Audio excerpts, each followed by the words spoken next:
One of my favorite quotes of all time is one that is closely associated with Samuel Johnson, an English writer from the 18th century. That quote being, "The road to hell is paved with good intentions."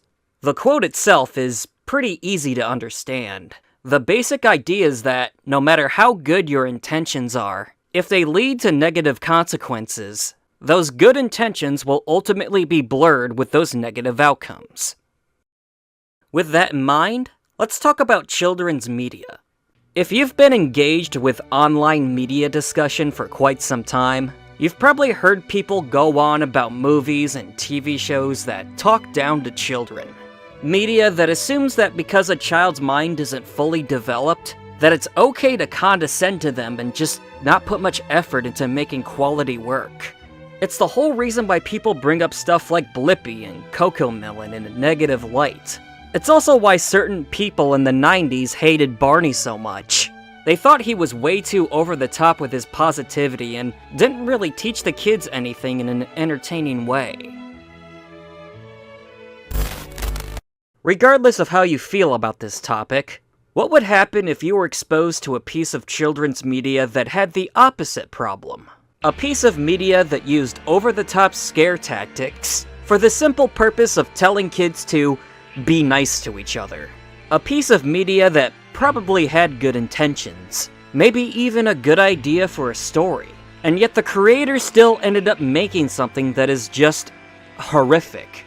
My name is Ryan, and I want to take you all the way back when I was in 3rd grade, when me and my classmates were shown what is to date the most disturbing anti-bullying PSA I have ever seen.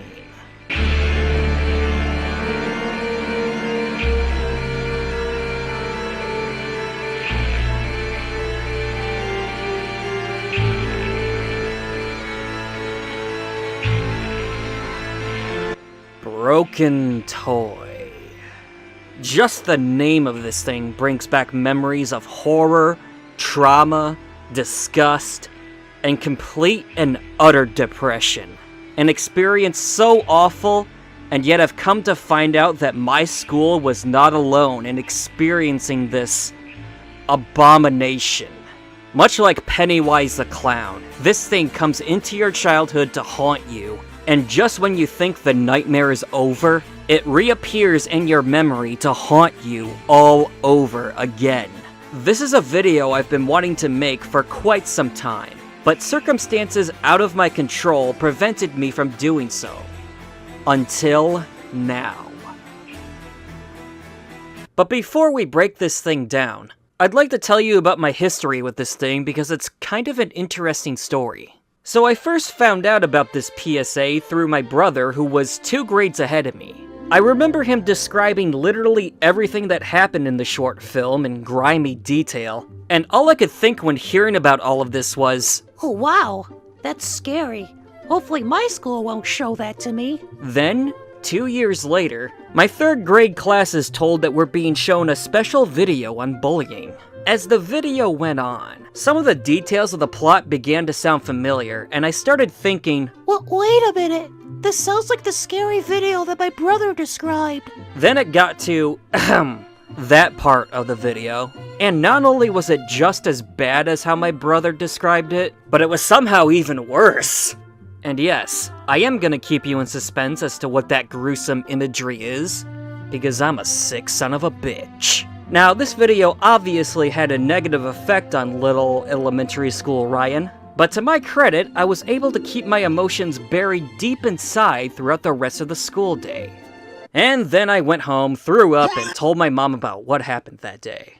Now, this was a long time ago, so my memory is a bit fuzzy as to what happened next, but I'm pretty sure my mom had a nice little conversation with the school about the video, and their response was, "Oh yeah, that was the wrong video." Brilliant! So fast forward a year later, this is 4th grade now. I'm walking down the hallway and I look into the window of the classroom I was in the previous year. And lo and behold, they were showing that exact video again. Your tax dollars at work, people. Now fast forward again, all the way down to 2019. I'm an old college dropout with a crippling YouTube addiction, totally not like today, and I stumble across a video by YouTuber Scott Cramer. In this video, he describes pretty much the same experience I had with the PSA, minus the puking, and decides to make a reaction video to confront his past trauma. And at one point, he says this. Wait, hold on. Hold on. I have such a vivid memory of this scene being really and I have such a clear memory of a Why do I have that memory? That never happened. The shot doesn't exist. Was I just super dumb? Was I hallucinating? Why did this scene have such a huge impact on me? Why did it stick with me all these years? It is at this point I realized he was watching a shortened version of this already short film. I guess this is a sample video to motivate teachers to buy the full version on DVD for $50. Wait a minute, what the fuck? Yeah, for a while, the company selling you this film was expecting people to spend $50 on this thing. And it still goes for like $40 on Amazon. And the fucking VHS copy goes up to $90 on eBay. Fuck that shit. This is what stopped me from making a video on this thing. I've burnt my money on a lot of dumb shit in my life. Alcohol, strippers, the Switch 2. But I'll be damned if I spend $50 to $100 on a 30-minute bullying PSA that was shot on VHS. So instead I left a comment on Scott's video explaining that he watched a shortened version of the PSA and left it at that. Then, fast forward to 2025, and this damn PSA pops into my head once again. I guess I was just bored one day and I thought to myself, you know? A lot of time has passed since the Scott Cramer video. I wonder if anyone uploaded the full, unedited version of that PSA onto YouTube. So I looked it up and lo and behold, Broken Toy. 1993 in its full 28-minute and 11-second glory. So now we're gonna break this thing down piece by piece and critique/mock the ever-loving shit out of it. Because apparently, that is the only way to put this awful memory to rest. Oh, and keep in mind, the box art for this thing says it's meant to be seen by 4th graders. And I saw it in 3rd grade. Keep that shit in mind. So the movie begins... So the public service announcement begins with some text.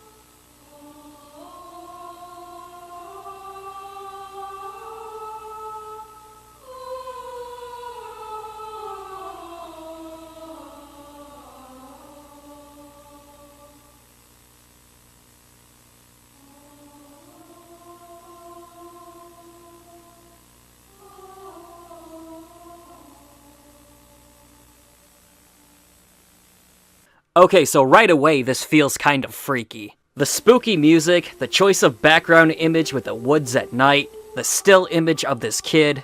Combine all of this with the VHS wear and tear. Yeah, I know, that can't be helped. But combine all of this together and we get this extremely uncanny opening to this thing. Feels less like we're about to watch a PSA meant for 3rd graders, and more like we're about to watch a snuff film. Good job, guys, off to a great start. So after that bit of freakiness, we get the opening credits and the music starts to pick up a bit in its tone.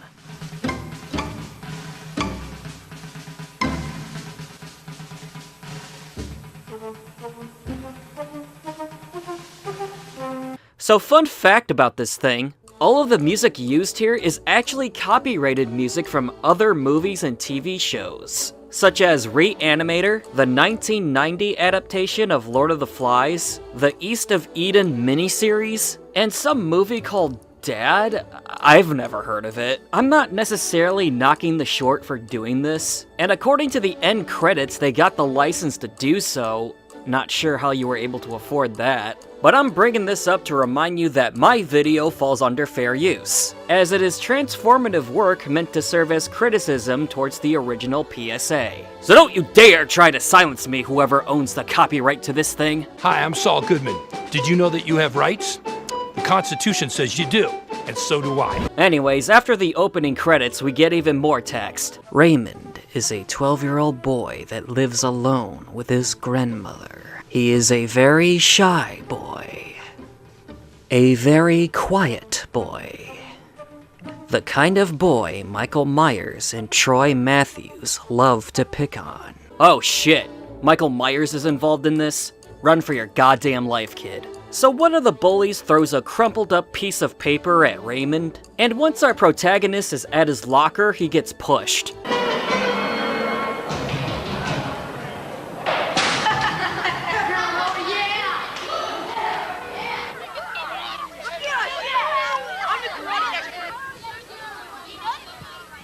No, I did not make any cuts in that clip. The editing in this thing is just that bad. This short will do this a lot, by the way. Sometimes I'll just add a visual filter that's straight out of a free-to-use editing software from the 80s or 90s. Even when the filter makes sense thematically, it still makes the short look pretty amateur. Also, I think there were points during the shooting where the camera was low on batteries or tape, because some of the shots are just still images. I don't know why they did this, but again, it comes across as very amateur. Like the people making this movie had never seen anything resembling a moving picture before. Oh my god, Ryan, you're so mean for criticizing a low-budget production. Trust me, once you see where this is all going, you won't feel bad for the creators of this thing. But also, don't harass these people, please. I hate that I have to do that, but, you know, people are fucking dumb. Anyways, after this kid gets shoved, everyone is outside for recess now, and... Recess? A time kids look forward to. Except Raymond. Oh, so this text is gonna be a motif in this thing? Someone's never heard of show, don't tell. So Raymond is sitting alone at recess until he gets ganged up on by a pack of bullies. And then he gets punched in the stomach. Later that evening, Troy, Mike, and his younger brother Brian. Wait, whose younger brother? Troy, Mike? Which one's Troy? Which one's Mike? I'm confused. Troy, Mike, and his younger brother Brian get together to play Sega. Wait, Sega? Oh my god, it's all making sense now. Sonic's bad attitude is warping these kids' minds into becoming sociopaths. I'm sorry this hedgehog was ever created. It was supposed to die after Sonic Adventure 2. It should have stayed dead. Yes, I could have made a Chris Chan reference, but I decided to go with something a little more obscure. Anyway, we see these little assholes having fun with each other, and we contrast it with Raymond sitting alone in his bed. The next day, a new boy named Louis comes to school. Louis knows how it feels to be picked on. So this kid gets picked on for being fat, and Raymond decides to befriend the boy. Dude, I was at this ice cream place, and I made this huge sundae, and there was all these banana chips in it, and then they put all those huge chunks of ice cream, and then they put all these sauces on it. It was hot fudge and chocolate and butterscotch. And So I realize that this is a common trope in children's media, or at least it was at the time. But if you're gonna write a fat kid into your story about why bullying is wrong, maybe give this kid more interest than just, you know, food. I'm not saying the kid deserves to be bullied or anything, I'm just saying a little more depth would have been interesting. Like, I think that fat kid from Recess was into opera singing or something. Nobody knows the trouble I've seen. No. But that was a TV show with multiple episodes, and this is a short 30-minute PSA shot on VHS. So I guess you don't have to try that hard. It looks like Raymond has found himself a new friend. Yeah, I know, I see that. You don't have to remind me. Fuck off. Anyway, these two are walking home and they get ambushed by two of the bullies. hey, there's the queer boy. Hey, queer boy, you two got a kiss. Whoa, queer boy! I'm pretty sure I didn't know what that word meant in 3rd grade. Now granted, this is accurate to how middle schoolers insult each other, but that just begs the question, why is this being recommended to elementary school kids? Aren't middle schoolers a more appropriate audience for this thing? You two got a kiss. Yeah, kiss each other, else get your crap beat out of you. Okay, not to sound like a homophobe, but are you sure you two aren't the gay ones? I mean, think about what you're saying here. These two are so gay because they refuse to kiss in front of us. That's gay. I mean, this sounds like a South Park joke. So then these future ICE agents beat the shit out of these kids for not kissing each other. And don't worry, these bullying scenes are not the disturbing imagery I was referring to. That comes much later. In the days that followed, Louis and Raymond's friendship grew stronger. They were still picked on, but their friendship made it a little easier. Now, this is a much better use of text, to show a long passage of time that didn't need to be shot, as opposed to explaining shit that we can already see for ourselves. Unfortunately, life doesn't always go the way we want to. Yeah, sometimes we're forced to watch shitty movies at school. 2 weeks later. I don't know how to tell you this, but I have something to tell you. My dad got relocated back to his old job, and I won't be able to see you ever again.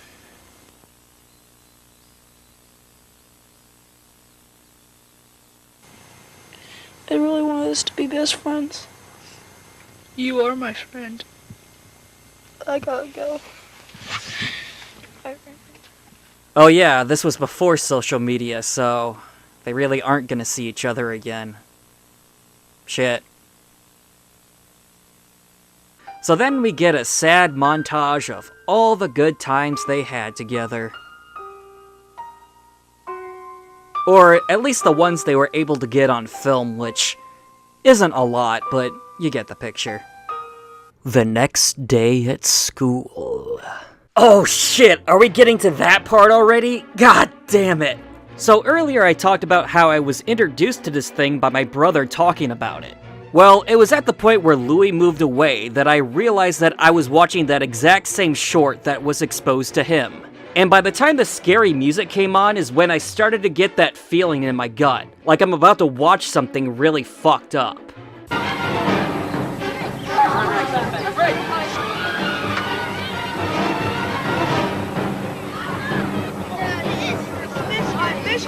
So Raymond starts getting picked on because he's on the bully's territory, which is this kickball field. Four-eyed court, sweater. Four-eyed court, four-eyed court, four-eyed court. Four Eyes? Isn't the leader of your bully gang wearing glasses? Whatever, that's not a plot hole. I could totally see a middle schooler being this stupid. So then the bullies force him to eat a chocolate bar that was left in the dirt, which I actually thought was dog poop until I saw the candy wrapper. Reacting in disgust, Raymond gets himself away from the bullies, and then this happens.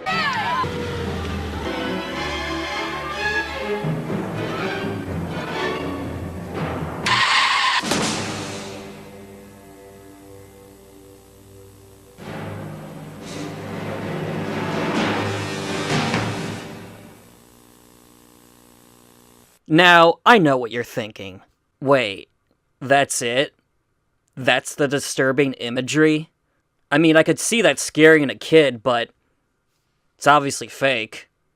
It's almost comical, even. This is what happens next.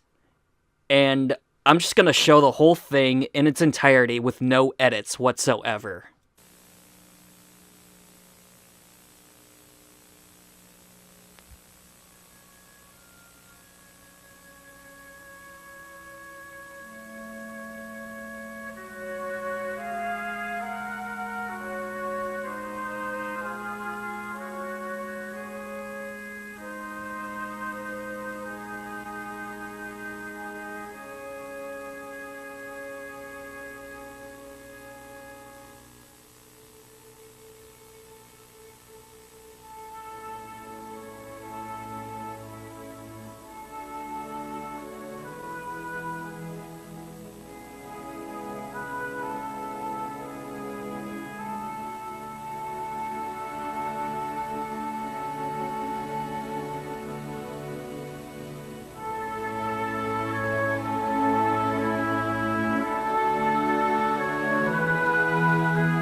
On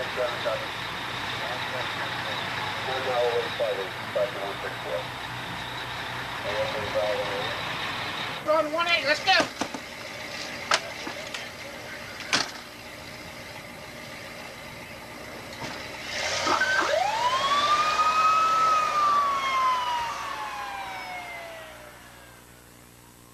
So, we're in agreement, right? This is the worst thing ever? No, but seriously, what the fuck?! How did you look at this footage in an editing software and think, oh yeah, this is appropriate imagery for elementary school kids. This won't cause any psychological damage. What the actual fuck is wrong with you people?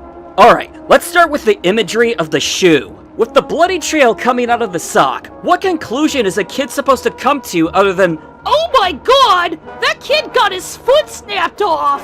well, that's exactly how my class reacted. There was a loud, audible reaction followed by a kid saying those exact words. Now, if you look carefully at this other shot, you can see that the kid's foot is still intact, which I guess means that the car hit him so hard that he flew out of his shoe. But good luck finding a third grader that can pick up on that tiny, barely visible detail after being shown this. This is so fucked. This is so completely and utterly fucked. I'll usually exaggerate my emotions for entertainment value, but you gotta understand, I was actually really pissed off when I was writing about this part. I realize that every kid is different, and what will scare one kid will probably have no effect on the other, but some things are just common sense. You just don't do this.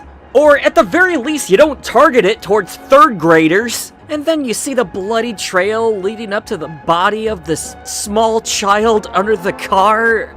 Ugh. The paramedics pick him up and he starts bleeding onto the bed sheets. And somehow the VHS quality makes this feel even more graphic. Like, I feel like I'm watching something I shouldn't be watching, like a crime scene that was posted onto Live Leaks. Oh my god. Oh my fucking god. I know Raymond's not here to tell you how he feels, but I can tell you how I feel. I was picked on. Oh yeah, this thing is supposed to teach kids not to bully each other. I kind of forgot since, you know, this is so fucked up. So the principal talks to the bullies about how hard it is to be picked on, all the while cutting back to, the car accident. Jesus Christ. They really want these images burned into your memory. Recommended for grades 4 and up.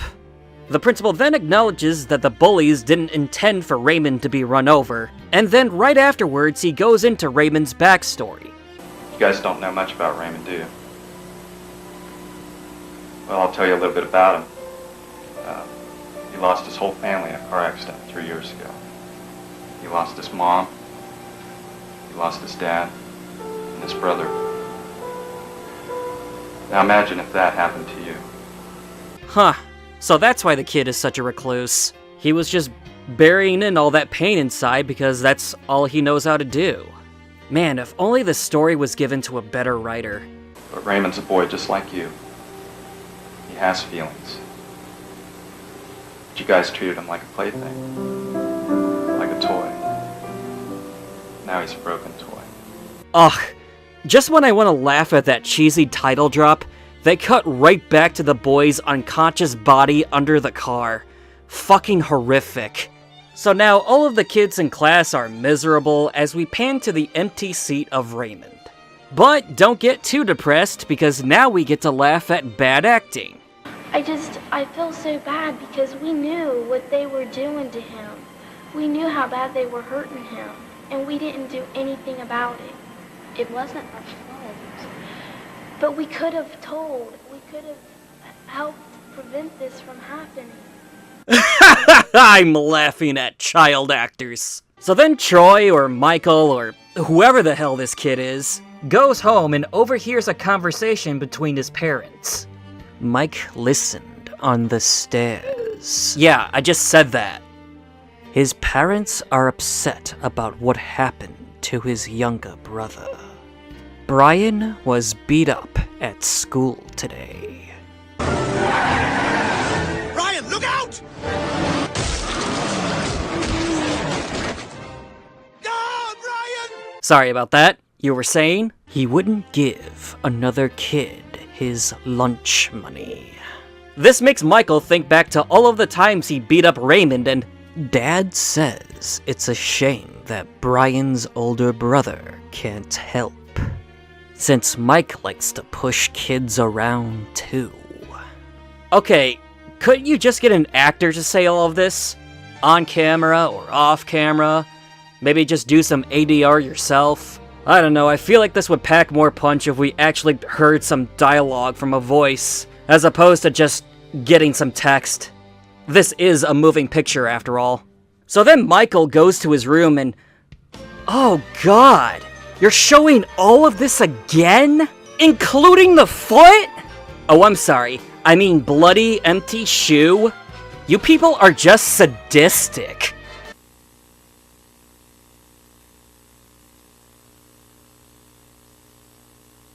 Well, buddy, we've got good news and bad news.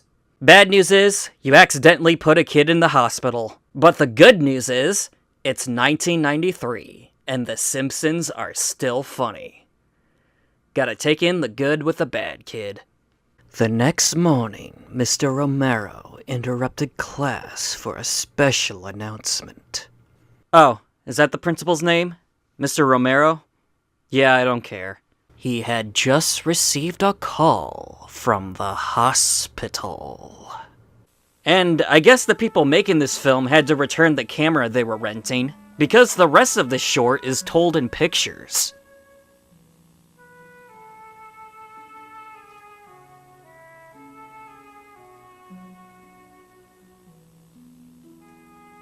Or maybe this is just the director's way of dragging out the suspense of this scene? Again, this feels very sadistic considering the target audience. Troy did not want to hear the news. Michael had never been so scared in his life. Jesus Christ, haven't you traumatized your young, fledgling audience enough already? Enough of this shit! The children learned that Raymond was going to be okay. Holy dog shit, it's a miracle. I mean, that kid lost a lot of blood. And some of the shots implied he wasn't just hit, but ran over with 4,000 pounds of steel, rubber, aluminum, and carbon fiber. But he lived through that shit, folks. Just trust me, bro. It's just a shame that these two girls look bored by the news. I mean, come on, show a little bit of enthusiasm for the boy. Mike and Troy did something that surprised everybody. And then they show pictures of the two boys with prop tears dripping down their face.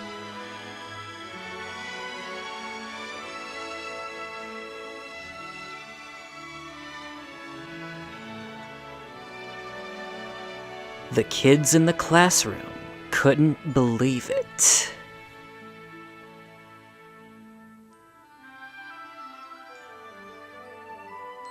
These tough guys were crying. Yeah, okay, we get it.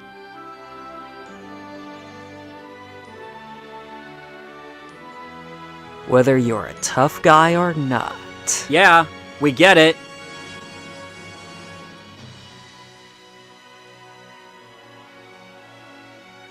It's real easy to cry. Jesus Christ, get on with it!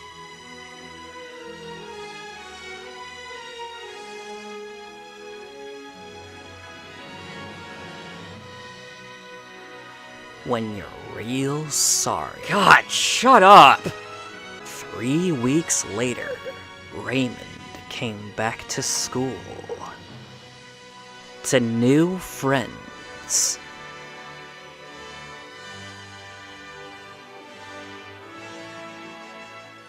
And a new life. Okay, stop!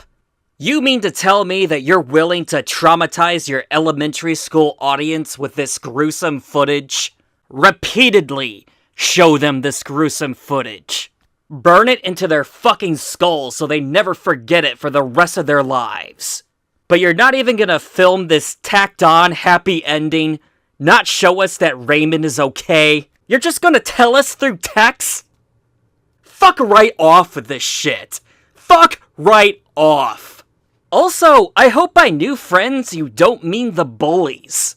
Even if it was an accident on their end, no kid would want to be around these cunts after what Raymond went through, let alone Raymond himself. And we're supposed to believe that this kid's psychological issues just cleared up after this near-death experience? A near-death experience that is very similar to how his family died? He lost his whole family in a car accident 3 years ago. He lost his mom, he lost his dad, and his brother. What a miserable excuse of an ending this is. I mean, that's almost as bad as the gruesome footage.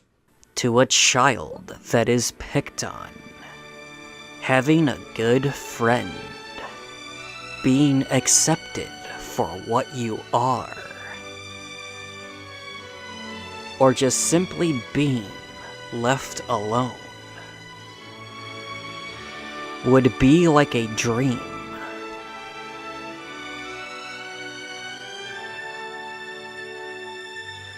You can make those dreams come true. Yeah, just throw yourself in front of a moving vehicle and you'll have all the friends in the world. Is this a fucking joke? So yeah, that was a really traumatic part of my childhood. I'm gonna be honest with you guys. I don't really know where to begin with this thing. Call it writer's block, but what the hell? What the actual hell? Where did this thing even come from? Well, if you look at the beginning of this thing, you will see two company names.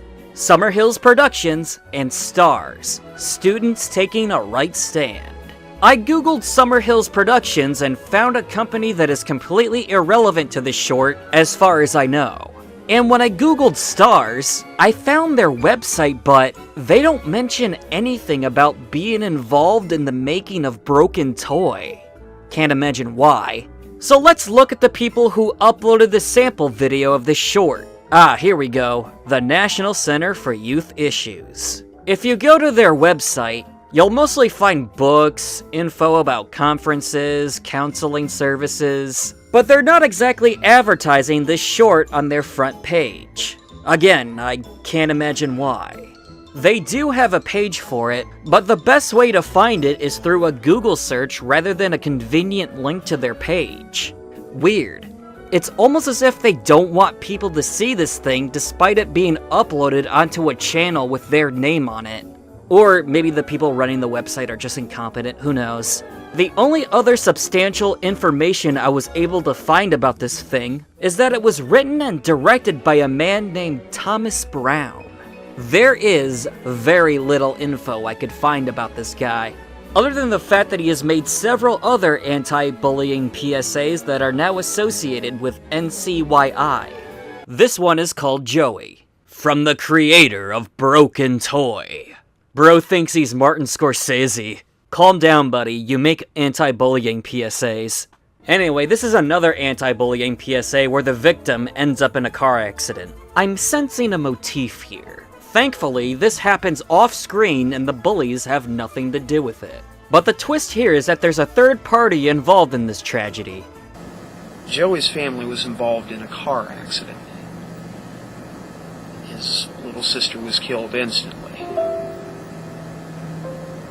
I'm afraid that Joey died on the way to the hospital. Look, I'm sorry, son. Remember, kids? The Grim Reaper does not discriminate. So be nice to each other, because you'll never know who will die the next day. That's the moral here, right?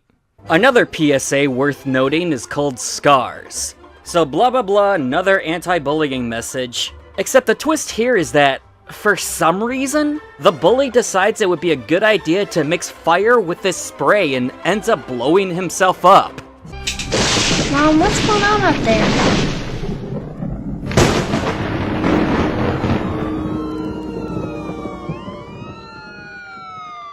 I don't know, maybe there's more context behind this, but I'm not willing to pay $56 to find out. Anyway, this kid burns his face to a fucked up degree and ends up getting picked on for how he looks. There's the freak. And much like Broken Toy, the ending to Scars is so brain-numbingly stupid and unrealistic that I'm not even gonna bother mentioning it here. Watch Scott Cramer's video if you're curious. So yeah, this Thomas Brown guy made a career out of making these weird, uncanny, anti-bullying PSAs with over-the-top scare tactics that are meant to, I guess, traumatize the youth into being nice to each other?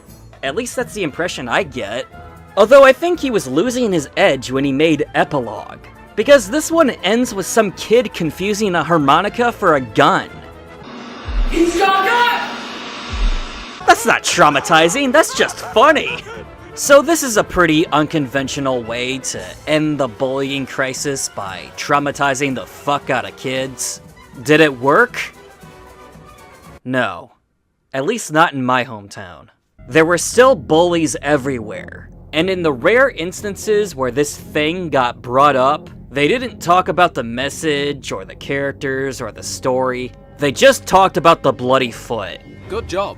Also, I'm pretty sure there are studies out there that show that exposing a child to more trauma will lead to them being bullies, but what do I know? I'm not a child psychologist, and I don't think Thomas Brown was when he made these shorts.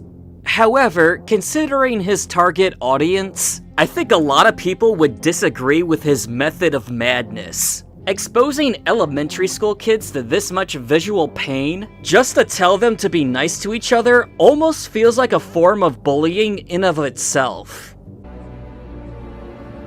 Ironic. And although a PG-13 audience is more appropriate for this type of content, I'm not even sure if this would work on middle schoolers in terms of ending the bullying crisis. That's when kids get real sociopathic, and I could see some dumb 7th grader being like, "Lol, some kid got his foot snapped off. Fucking gnarly, dude." Look, I'm probably just rambling at this point, so I'll wrap things up. There is a very important point I've been trying to make with this video.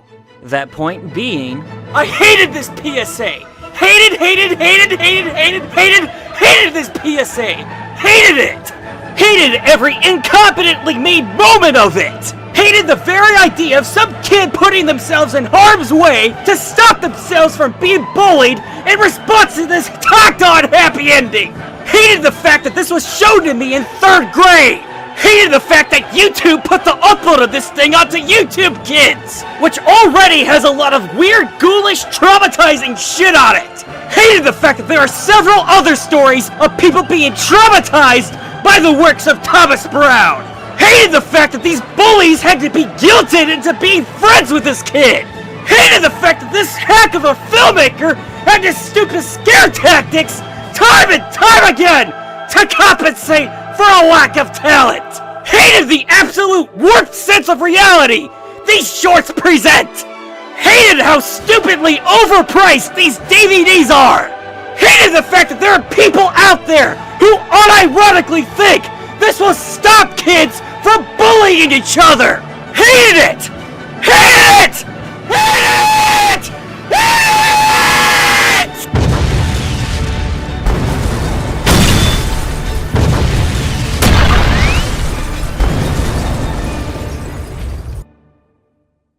I don't know what else to say. This is the worst thing I've covered on this channel since the Japanese cut of Milo and Otis. Sorry if this video ruined your day, but I just had to get this off my chest. Do I feel any better now? I don't know. I guess we'll just have to wait and see. What up, guys? It's Rational Ryan, that YouTuber that never uploads. Yeah, how's that for a tonal shift? Now, I've decided to make this outro because with the video title and thumbnail, I expect to draw eyes from the disturbing content audience on YouTube. And to be perfectly honest, I don't know if I want to take this channel in that direction. This channel has always been about whatever piece of media interests me at the moment, regardless of genre, and I'm not sure if I like the idea of subjecting myself to the worst of the worst humanity has to offer just to keep up with an algorithm. especially when Google AdSense is already having a hard enough time deciding if my stuff is ad-friendly. Now, one question I get asked a lot is, why don't you have a consistent uploading schedule? 2 reasons. Reason number 1, I'm just one guy. A lot of these other content creators have a whole team behind them to edit videos, but I've always been a lone wolf on this one and I'm content with that. Reason number 2, lately I've been wanting to do more stuff with my creative side than just reviewing media. One of these days I plan on making a second channel filled with content that I would have made if I didn't feel held back by the idea that people just expect movie content on here. And don't worry, I'm not gonna make AI videos anymore, that was just a phase. Anyways, that's all I have to say. Thanks to everyone who made it to the end, and remember, spay and neuter your pets.